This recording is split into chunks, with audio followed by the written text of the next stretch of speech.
Artificial Intelligence sa larangan ng business. Yan ang sentro ng talakayan sa ginanap na induction ng PAIBA founding members kamakailan lamang. Ngunit paano nga ba nito babaguhin ang ating kinabukasan? Panoorin natin ito. When artificial intelligence meets business, the future begins to take shape. Sa mundong mabilis ang takbo ng teknolohiya, isang mahalagang tanong ang patuloy na hinaharap ng ilan sa business sector. Paano sasabay ang mga micro, small, and medium enterprises sa pagbabagong ito? Dito pumapasok ang Philippine AI Business Association o PAIBA.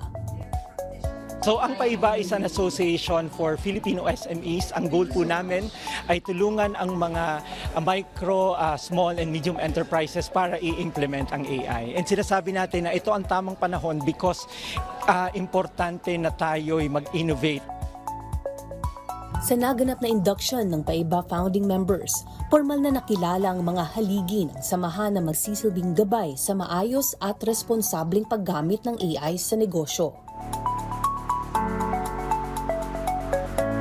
Kasabay nito, formal ding tinanggap ang board of directors at mga honorary members na nagmula sa iba't ibang industriya at may kanya-kanyang karanasan at kaalaman.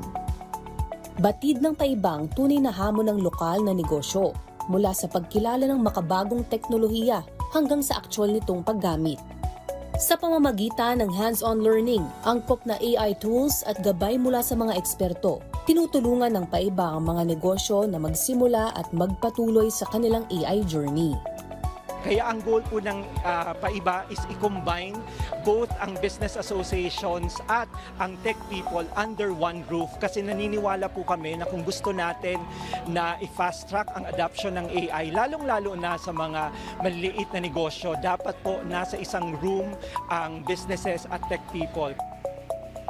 Layunin ng PAIBA na walang MSMEs ang may iwan, kung saan ang AI ay katuwang, ang tao ang sentro, at ang pag-unlad ay para sa lahat.